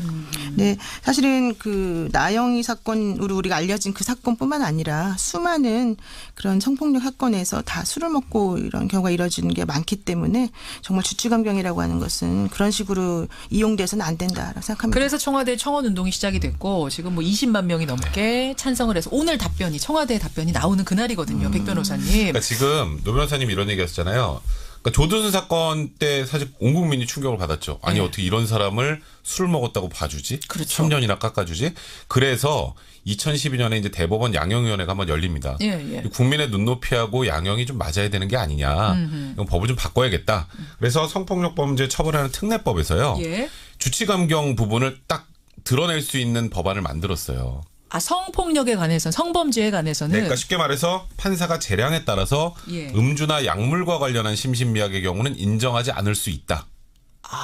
라고 규정을 했어요. 그래서 최근에는 성범죄 관련해서 술을 먹었다고 봐주는 경우 별로 없습니다. 자, 제가 정리를 좀 해보자면 그럼 심신미약이면은 원래는 다 감형을 해줘야 돼요. 그거는 확실한 거예요. 필요적 감경. 그거는 다 해줘야 되는 건데 그럼 그 심신미약의 원인 중에 술도 있는 술을 거죠. 넣을 거냐 말 거냐인데 성범죄에 한해서는 술을 지금 빼도록 돼 있어요. 그러니까 그게 이제 판사의 재량에 따라라는 표현을 썼지만 그것도 재량으로. 실질적으로 성범죄 같은 경우는 요즘에 소위 말해서 술 먹었다고 봐주는 경우는 없습니다. 그러니까 성범죄에서는 소위 말하는 그런 우려들이 사라진 상태예요. 자, 거기까지가 지금의 현실인데 네, 아예 지금 우리 국민들의 청원 내용은 그게 뭐 성범죄든 무슨 범죄든 술 먹고 네. 모든 거 다 주치감경 해주지 말자 이 말씀. 근데 여기서 이제 제일 중요한 건 제가 이 얘기를 아까 왜 드린 거냐면 이것도 무조건 해야 된다가 아니라 판사의 재량에 따라라고 규정이 돼 있는 거예요. 그러니까 판사가 예를 들어서 술을 마시고 범한 범죄 중에서도 정말 이 사람의 여러 가지 상황을 고려했을 때는 이 정도면은 심신미약을 인정해줘야 된다라는 케이스도 있어요, 실제로. 그러니까 술 먹고 한 게 무조건 예를 들면 다 어떤 거? 예를 들면. 그러니까 예를 들어서 평상시에 뭐 범죄 뭐 그런 습성도 없었고 술 먹고 그렇게 사고 친 적도 없고 그러니까 술을 먹고 원래 사고 치는 것을 주로 해왔던 사람들은 아예 감경을 못하도록 형법에 규정이 있어요. 그거는. 그러니까 범죄 의도를 가지고 술을 먹는 사람도 있잖아요. 조두순이 감경됐을 때 문제가 됐던 건 이 사람은 술을 먹고 범행 의도로 술을 먹었는데 왜 이걸 감경을 해줘가 제일 큰 거였거든요. 근데 그런 게 전혀 아닌 경우에서 정말 말 그대로 아까 노영희 변호사랑 저랑 그 얘기했잖아요. 필름이 끊겼다. 근데 그 사람은 평소에 전혀 문제가 없었던 사람이에요. 근데 그렇다고 뭔가 그런 폭력 정서를 갖고 있는 사람도 아닌데 그냥 길 가다가 우연찮게 시비가 붙어서 예를 들어서 그날 우연히 아주 이례적으로 벌어진 일에 대해서는 뭐 처벌을 하지 말자가 아니라 그런 경우에는 봐줄 수 있는 재량은 남겨놔야 된다는 거예요. 그 말씀이에요. 노 변호사님. 형법 10조에 보면은 심신장애로 인하여 사물을 변별할 능력이 없거나 의사를 결정할 능력이 없는 자의 행위는 벌하지 아니한다. 1항에 그렇게 나오고요. 2항에서는 심신장애로 인하여 전항의 능력이 미약한 자의 행위는 형을 감경한다. 지금 우리가 주치감경 논의할 때 바로 문제가 되는 게 바로 이 10조 2항을 말하는 건데요. 3항에 이런 게 있어요. 위험의 발생을 예견하고 자의로 심신장애를 야기한 자의 행위에는 전 2항의 규정을 적용하지 아니한다. 무슨 얘기냐면 내가 술만 마시면 다른 사람을 때리거나 범법 행위를 한다는 것을 스스로 많이 아는데 알아요. 그럼에도 불구하고 술을 마시는 거예요. 그럼 그건 위험의 발생을 예견하고도 스스로 자의로 그런 상태를 만들어버리는 거 아니겠습니까? 위험한 주사가 있는 걸 충분히 알면서도. 그렇죠. 그러니까 그런 식으로 위험의 발생을 예견하고 스스로 술을 마신 사람들에 대해서 그 사람이 술 마시고 필름이 끊겼다거나 기억이 안 난다는 것만 가지고 봐주면 안 된다는 것이 바로 형법 10조 3항에 나와 있어요. 이미. 그런데 사실은 우리가 재판할 때는 이런 것이 있다 하더라도 술 마시는 것을 위험의 발생을 예견하고 자의로 심신장애 야기한 것으로 보지 않기 때문에 문제가 발생하는 거거든요.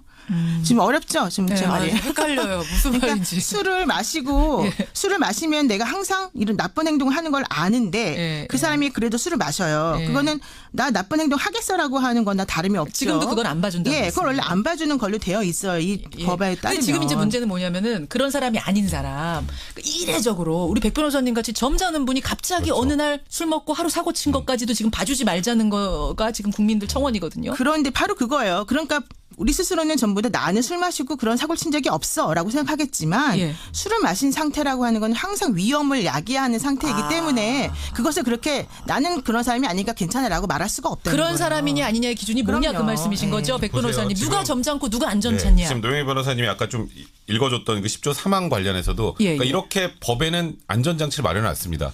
판사가 도저히 감경하면 안 될 상황은 감경하지 말라고 규정이 돼 있어요.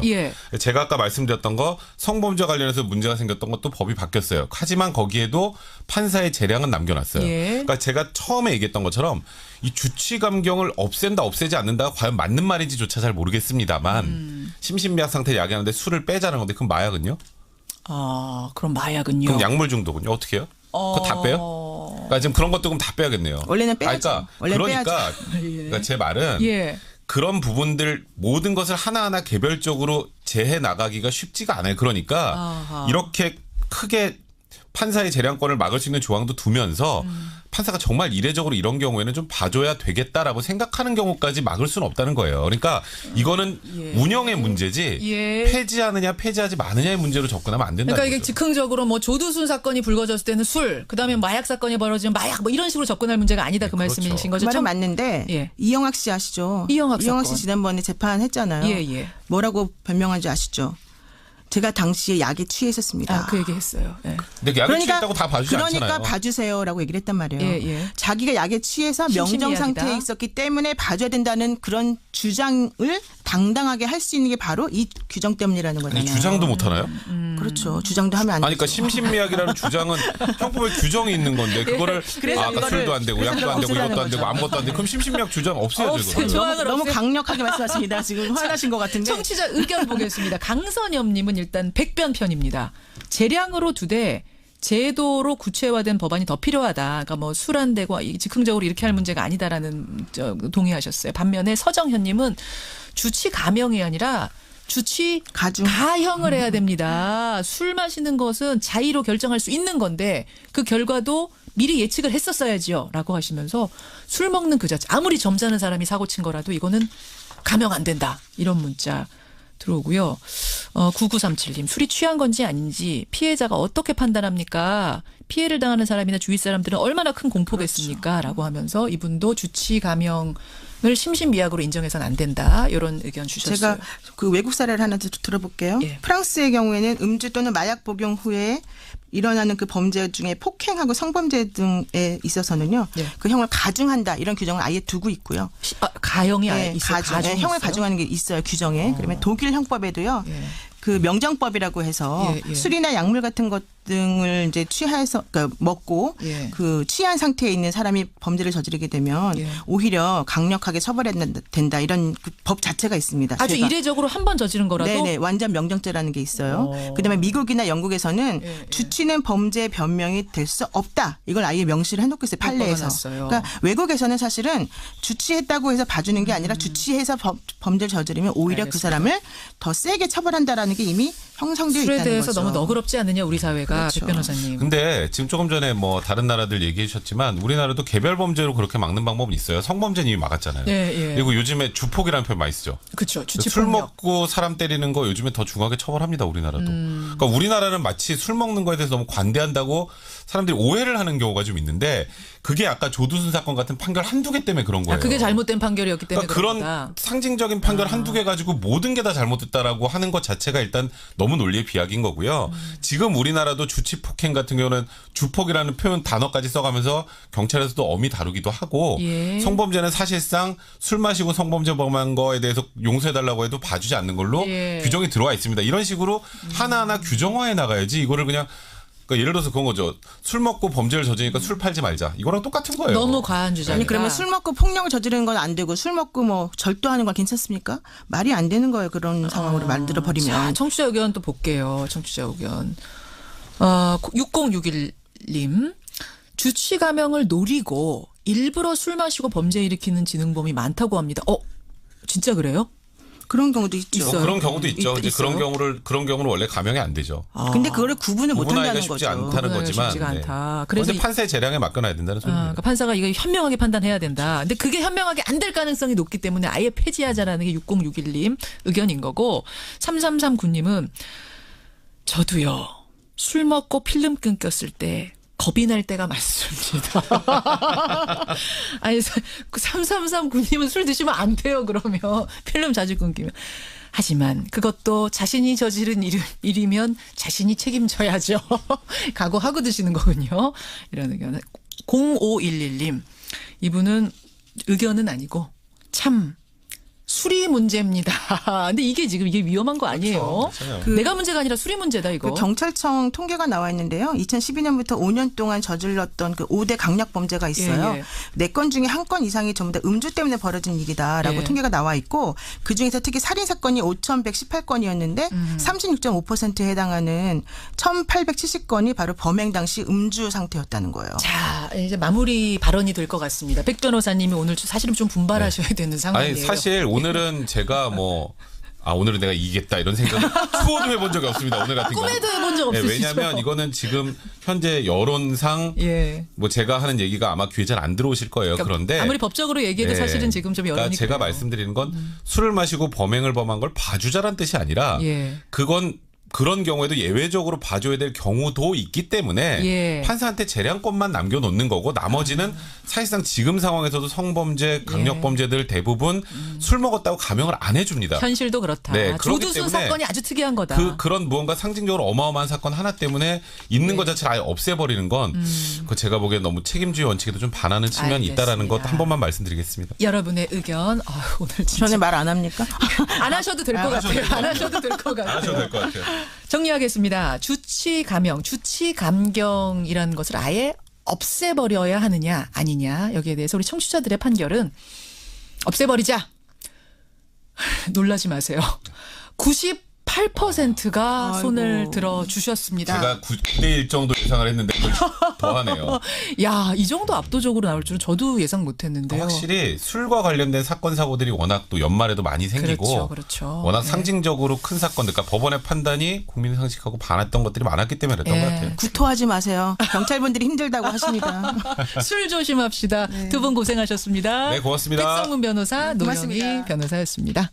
고름 아세요? 고름? 고름 알죠. 예. 아침 시간에 이런 좀 불결한 물질에 대해서 죄송한데 괜찮습니다. 그런 식으로 비유할 수는 없는 거죠. 근데 어제 홍준표 대표가 뭐라 그랬냐면요. 그럼 고름을 고름이라 그러고 암덩어리를 암덩어리라 그러지 암덩어리님 그러냐라고 어제 그러셨어요. 그러니까 당 대표로서 최신이 떨어지는 거죠. 그렇게 말 한마디 한마디에 다 그렇게 장난기 섞인 그런 얘기하시면 진짜 당 대표로서의 품위가 떨어지는 것입니다. 알겠습니다. 그것이 안타까울 따름이죠. 원내대표 경선에 출사표를 던진 한선교 의원 오늘 말씀 들어봤습니다. 고맙습니다. 감사합니다. 자유한국당 한선교 의원이었습니다.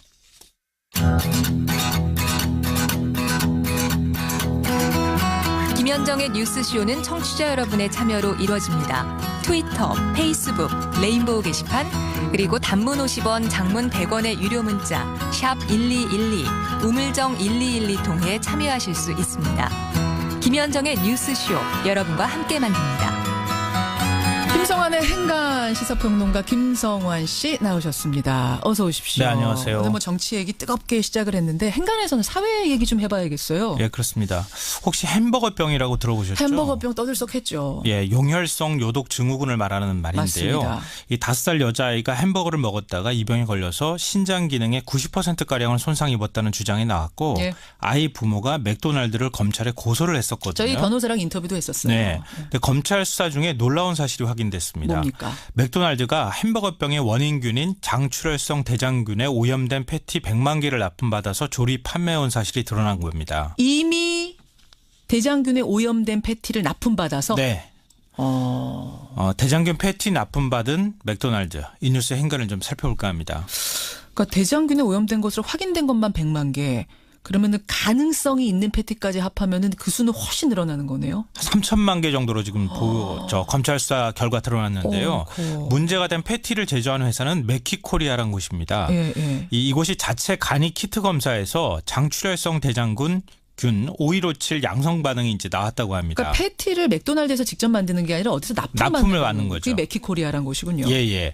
그러니까 보통 식품회사는 자체적으로 위생 검사를 하게 되거든요. 근데 5157균은 햄버거병의 원인균인데요. 이 균에서 나오는 독소 물질이 적혈구를 파괴해서 빈혈을 일으키기도 하고 콩팥이 제대로 기능하지 못해서 요독증이 나타날 수가 있습니다. 그렇죠. 그래서 지금 신장 기능이 파괴됐다 이런 소리가 나오는데요. 감염 환자의 10에서 한 15%가 사망하는 아주 무서운 균이기도 합니다. 맞습니다. 그런데도 이 회사는 검사 결과를 그 음성으로 조장을 해서 맥도날드에 패티 100만 개를 공급했고요.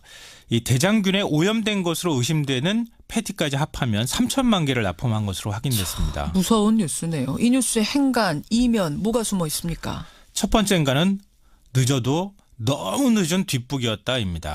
검찰이 수사를 한 거잖아요. 네. 너무 늦었습니까? 그러니까 피해 여아의 부모가 검찰에 고소를 한 게 지난 7월이었습니다. 여름이었어요. 검찰이 메키코리아를 압수수색한 게 언제였는지 아세요? 언제입니까? 지난달 18일이었습니다. 11월. 고소한 지 무려 100일이 지난 뒤였습니다. 더 문제는 메키코리아에서 대장균이 검출된 게 이번이 처음이 아니라는 겁니다. 그래요? 드러난 것만 작년 6월과 11월, 올해 8월까지 3차례입니다. 그때도 대장균에 오염된 패티 62톤 중에서 단 7톤, 11%만 회수 처리가 됐습니다. 나머지 55톤은 어디로 갔을까요? 다 우리가 먹은 거 아니에요? 그렇죠. 그렇게밖에 볼 수가 없는 건데요. 이쯤 되면 피해자 고소가 있기 전이라도 식약처가 현장 조사에 나가서 문제를 먼저 파악을 하거나 아니면 검찰이 그래서 받아들이지 않고 뒤집는 바람에 여러 가지 혼란이 벌어진 이 상황에 대해서 국민들은 좀 눈살 찌푸리시는 분들이 꽤 많으세요. 게다가 그러니까 마지막에 불참까지 한 부분에 대해서 말입니다. 지금도 이제 김현정 앵커께서 이렇게 눈살 찌푸린다 하고 단정적으로 말씀을 하시니까 그렇게 이제 더 강하게 느끼실 텐데 이 잠정 합의안이라고 분명히 말씀을 드렸고 정호택 대표도 이것은 잠정 합의안으로 이렇게 했습니다. 여러분의 의견을 묻겠습니다 하고 회의가 진행이 됐거든요. 그래서 예전에 민주당 17대 국회 같은 때는 박근혜 대표 시절에 야당 그 대표가 9분인가 바뀐 적이 있습니다.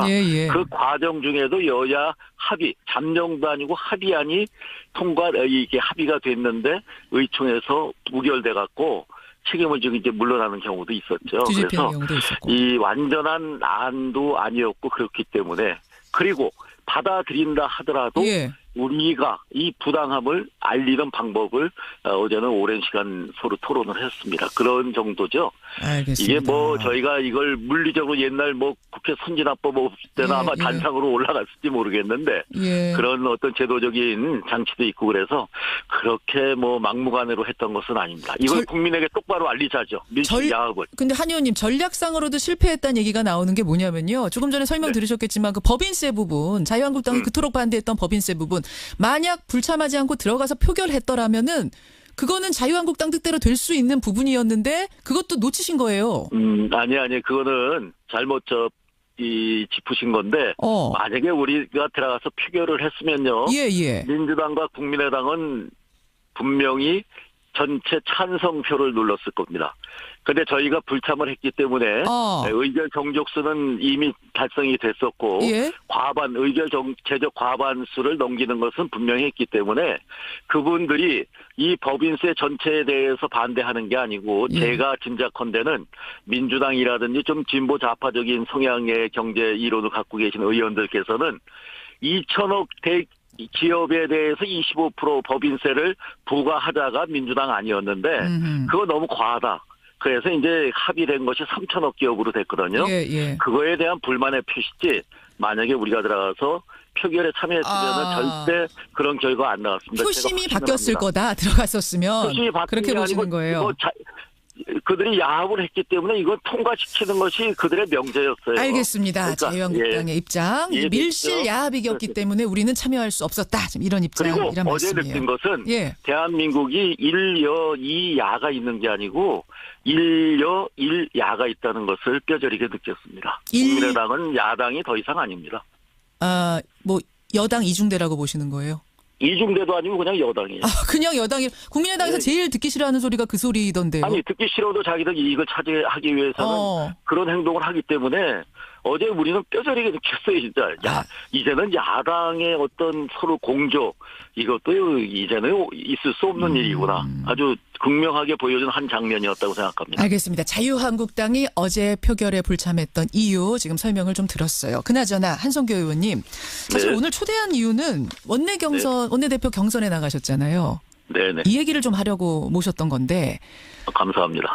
경선 출마 선언을 제일 먼저 하셨는데 그때 일성이 뭐였는 거 하니 홍준표 대표의 언사가 도를 넘은 지 오래됐다. 홍 대표 사당화를 막겠다. 그러셨습니다. 네, 그렇습니다. 지금 정말로 자유한국당이 사당화돼 가고 있다고 보시는 거예요? 저희가 사실 어떤 패닉 상태에 빠져 있다는 것은 뭐 짐작하고 계시지 않습니까? 여러 가지 뭐 대통령의 탄핵이라든지 구속이라든지. 해소 반대 그리고 주치 감경 폐지에 대한 청원 등입니다. 나영희 사건의 범인 조두순의 출소를 막아달라 이런 청원이 60만 명이 넘었었어요. 또 술에 취한 상태에서의 범죄는 감형을 받을 수 있는 이른바 주치 감경 여기에 대해서는 이미 20만 명이 넘는 국민들이 이를 폐지해달라 이렇게 청원한 상태네요. 두 가지를 다 답을 하는 거예요. 네. 오늘 이 문제는요. 라디오 재판정에서 우리 청취자들의 의견도 한번 들어보겠습니다. 그런가 하면 밤사이에 국제올림픽위원회 IOC가 러시아의 평창올림픽 출전 금지를 내렸다는 속보도 들어와 있는데요. 이렇게 되면 러시아가 출전을 못하게 됩니다. 개인 선수 자격으로만 출전을 하게 되는 거라서 이게 보통 소식은 아닙니다. 가장 스포츠 강국인 러시아가 출전 못하게 되는 거니까요. 이 뉴스는요. 2부에서 스위스 현지의 평창올림픽 조직위원장을 연결해서 자세하게 들어보기로 하죠. 김정은 기자 수고하셨습니다. 네. 2018년도 예산안에 대한 수정안은 가결되었음을 선포합니다. 밀실야합을 통한 추악한 뒷거래 예산안 저지를 한국당 의원들은 예산이 통과되는 순간까지 피켓 시위를 벌였고 바로 비판 성명을 발표하기도 했습니다. 예, 어제 예산안 428조 원이 통과되는 과정은 조금 전에 김정은 기자가 자세히 설명을 해드렸습니다. 그러니까 사실 전날 정우택 자유한국당 원내대표가 다른 당 원내대표들과 합의를 한 내용이었기 때문에 무사히 통과가 되는 줄 알았습니다만 당내에서 거센 반대에 부딪힌 거죠. 임기가 며칠 남지 않았습니다. 정우택 원내대표. 그런데 심지어는 사퇴하란 이런 얘기까지 나왔다 그러죠. 자, 원내대표 경선 후보로 나선 분들은 이 상황 보면서 이런저런 생각이 많았을 것 같은데요. 그중에 한 분 한선교 의원 연결을 해보겠습니다. 한선교 의원님 안녕하세요. 네, 안녕하십니까. 우선 예산안 저 생각 많이 들었습니다. 그러셨어요. 참 어려운 자리구나. 네. 아니 예산안 얘기부터 잠깐 진짜 해야 될 것 같은데. 네. 3당 원내대표가 합의를 하긴 했지만 우리 자유한국당은 받아들일 수 없다. 한 의원님도 그런 생각하신 거예요. 네네.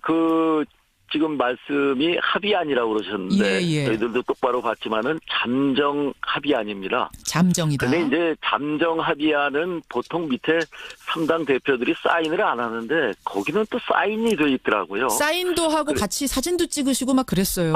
그러니까요. 그래서 정 대표는 잠정 합의안이라도 이 정도까지 방어를 하고 또 우리가 여러 가지 복지 차원에서 원하는 예산을 반영을 했으면은 의총에서는 그런 대로 부족하나마 통과되지 않을까 하고 오셨는데 예기치 않은 그런 저항을 받으신 거죠. 그렇다고 해서 어제 우리 오전, 오후 두 차례 의총을 했었는데 거기서 정우택 대표의 책임을 묻고 이런 자리는 아니었습니다. 어차피 그래요? 민주당과 국민의당 두 당의 밀실야합. 한쪽은 국가 예산을 자기들이 원하는 만큼 이렇게 차지하고 한쪽은 자기들 지역 예산을 서로 바터제로 주고받았기 때문에 이제 수적으로 과반수가 넘어서요. 저희들이 어떻게 할 도리는 없었고 의총이 길어졌던 이유는 과연 이런 부당한 일을 어떻게 국민들에게 알릴 수 있을까? 행동 수칙은 어떻게 해야 되는가? 거기에 대해서 방법론이 굉장히 길었습니다. 그것이 주였지. 정우택 대표의 책임을 묻고 이런 것은 알겠습니다. 정우택 원내대표의 책임을 물었느냐 아니냐는 중요한 부분은 아닌 것 같고 다만 정우택 원내대표에게 모든 권한을 위임해서 그분이 가서 합의까지 하고 잠정 합의라고 좀 말씀하셨습니다만 어쨌든 사인을 하고 같이 사진을 찍고 이렇게 한 내용에 대해서 당내 김현정의 뉴스 쇼.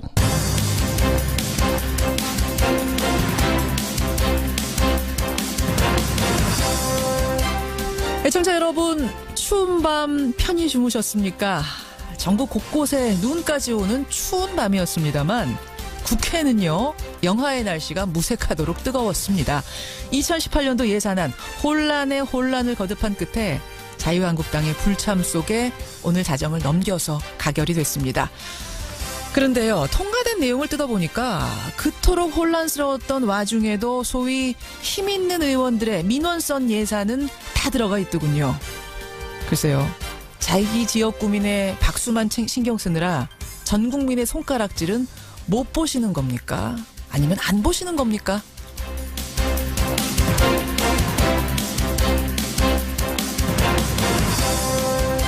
지난밤 뜨거운 곳이 국회였다면 오늘 뜨거울 곳은 서초동 법원입니다. 장시호 씨와 김종 문체부 전 차관에 대한 1심 판결이 내려지는데요. 박근혜 전 대통령과 같은 재판부가 판결을 내립니다.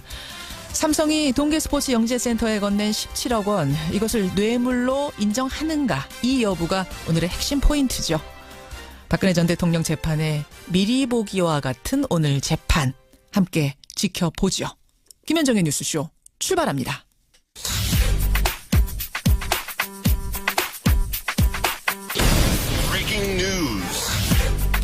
김현정의 뉴스쇼가 주목한 오늘의 포인트 김정훈 기자 나와 있습니다. 어서 오세요, 김 기자. 네. 첫 번째 포인트 예산안 통과 과정부터 좀 봐야 될 것 같아요. 그렇습니다. 우여곡절 끝에 예산이 통과되긴 했죠. 예. 하지만 구태를 답습을 했습니다. 어제 저희가 말씀드린 대로 여야가 새해 예산안을 잠정 합의한 상태였거든요. 그렇죠. 그런데 자유한국당의 의원총회에서 합의안에 대한 반발이 터져나왔습니다. 예. 그런 한국당 내 논의 결과를 기다리던 정세균 국회의장은 밤 10시에 예산안을 상정했는데 그때서야 한국당 의원들이 본회의장에 들어와서 의장석을 에워싸고 고성과 삿대질을 이어갔습니다. 예. 1시간 40분 가까이 이어진 한국당 의원들의 반대 토론 뒤에 표결로 예산안은 통과됐습니다. 자정을 넘겨서요. 그렇죠. 이번 예산안 통과는 2014년 국회 선진화법 시행 이후 처리 시한을 지키지 못한 첫 사례거든요. 그런데 통과 과정도 선진화와는 거리가 멀어 보이네요. 그러니까 반대 토론을 벌인 뒤에 한국당 의원들은 퇴장을 한 거예요. 그렇습니다. 그런 상태에서 표결이 이루어진. 그러니까 민주당과 국민의당 연대로 결국은 예산안이 처리가 된 건데 자유한국당으로서는 이거 실리도 잃고 이것저것 다 잃은 셈이에요. 네, 그렇습니다. 전략도 실패했다는 평가를 받고 있는데요. 쟁점 중 하나가 법인세법 개정안이었거든요. 한국당 없이 177명이 참석한 가운데 찬성 133명, 반대 33명으로 통과가 됐습니다. 근데 한국당 의원 116명 전원이 참여했다면 반대표가 더 많았을 상황이죠. 네. 그러니까 국민의당 또 다른 당의 기류를 읽지 못했던 탓에 자유한국당은 그나마의 신뢰도 챙기지 못했다. 이런 평가를 받고 있네요. 그러니까 이게 지금 반대 33명이 나온 이유는 정의당도 이쪽에 표결을 해서 그런 건가요? 네. 국민의당 또 정의당 이쪽에서 반대 표결을 나오면서 네. 그렇게 되는 거군요. 자유한국당 내의 이 예산안 후폭풍 적지 않을 것 같은데 잠시 후에 원내대표 경선을 출마한 한선교 의원 만나보겠습니다. 두 번째 포인트로 가죠. 네, 조두순 출소 반대 국민청원. 청와대가 답합니다. 조두순 출소 반대 청원 오늘 답을 합니까? 네. 청와대 홈페이지에 국민청원 글들이 올라왔는데 이에 대해서 답이 내려진 겁니다. 조국 민정수석이 오늘 오전 11시 50분 청와대 페이스북 라이브에 출연하거든요. 답변 대상은 조두순 출소 패배라든지 그 뒤에 어떻게 숨 쉴 틈도 없었고 숨 쉴 자격도 없듯이 죽어서 이렇게 사는 그런 가운데 사실 홍준표 기가 많이 죽어 있는데 홍준표 대표 같은 성격의 대표는 우리에게는 이 시기에 굉장히 필요한 대표라고 저는 생각을 합니다. 굉장히 기억력도 좋으시고 순발력도 좋고 때로 정치력도 있으시고 아주 활동적이지 않습니까? 그 모든 장점에도 불구하고 우리 홍준표 선배가 말씀이 좀 거칠 부분들이 있죠. 지난 대선에서도 거친 부분이 있죠. 문재인 후보와 토론 중에 보르장머리가 없다 이런 얘기도 이렇게 불쑥하시고 아마 그분의 성격 때문에 나오는 것이지 아주 나쁜 감정을 갖고 하시지는 않는다고 생각하더라도 말씀이 좀 지나치셨고 사당화라는 것은 지금 고루미니 암덩어리니 바퀴벌레니 이 친박 성향의 의원들을 향해서 이렇게 말씀하시는데 지금 우리 당에는 한 20명 정도 탈당했다 복당한 복당파들 있지 않습니까? 있죠. 이분들이 사실은 그 모든 잘못 과오는 박근혜 대통령을 비롯한 최순실 국정농단에 있다 하더라도 그 탄핵을 가능하게 했던 것은 사실 우리 당의 수십 명의 의원들 아니었겠습니까? 그분들이 그러한 좌파 정부를 만들고 나가서 자기들의 정치 실험을 실패하고 돌아왔는데 물론 돌아온 탕화를 따뜻하게 맞이하는 부모의 마음도 있을지 몰라도 대부분 사무총장을 비롯해서 대부분의 주요 당직을 그들에게 맡겼고 이제는 홍 대표가 미는 듯한 후보를 당선시키기 위해서 나간다. 그것이 바로 한쪽 세력은 괴멸시키고 한쪽 세력으로 앞으로 가겠다. 그 선두에 아마 홍준표 대표 본인이 서겠다는 뜻을 분명히 이 말씀이라든지 행동에서 보여주고 있는 것으로 아니 홍 대표가 미는 후보가 지금 있다고 보시는 거예요? 그건 다 우리 기자들도 다 짐작하고 있고. 아니 기자들이 쓰기로는 김성태 의원 이야기를 하는 걸 제가 보긴 했습니다만 홍준표 대표는 기사를 많이 봤습니다. 절대 아니라고 하시던데요. 난 민 적 없다. 누구도. 근데 미국 출장 가셔갖고 저도 한번 물어봤어요. 대표님 진짜 김성태 의원 미는 거예요? 그러니까 난 그런 얘기 한 적이 없고 투쟁력 강한 사람 해야 된다고 얘기했어. 그러더라고요. 예. 그런데 예. 기자들은 뭐 취재를 그냥 했겠습니까? 그런 것들이 사당화의 증거다 이런 말씀이세요. 그렇죠. 예전에는 정말 제왕적 당 총재가 존재하던 시절 16대까지는 예. 원내 대표가 아니고 원내 총무였습니다. 그래서 예. 당 총재가 지시하는 일을 원내에서 심부름을 하는 총무였어요. 알겠습니다. 그런데 17대 김동영 의원부터 원내 대표가 돼서 원내가 독보적인 그 역할을 할 수 있는 계기가 됐죠. 알겠습니다. 예, 지금 이제 시간이 없어서 제가 마지막 질문이자 홍준표 대표의 반론으로 마무리 질문 드려야 될 것 같은데 홍준표 대표가 뭐라고 했냐면 박근혜 사당화, 그 박근혜 사당 밑에서는 고위 공직과 당 요직을 차지하며 전행하던 사람들이 수양버들처럼 그렇게 흔들리던 사람들이 이제 와서 홍준표 사당화 운운하는 거 가소롭다 이렇게 말씀하셨거든요. 제가 느끼기에는 저는 박근혜 대표 시절에 2007년까지 대변인 2번을 해서 누구보다 잘 아는데 사당화된 적은 제 느낌엔 그렇게 없었습니다. 제가 그 안에 있어서 못 느꼈는지 모르고 그리고 저는 뭐 고위 당직을 했던 사람도 아니고 호가호위했다고 평가받는 사람도 아닌 입장에서 이렇게 얘기를 하면 아무리 그분들이 그런 분들이라도 저기 혹시 김현정 앵커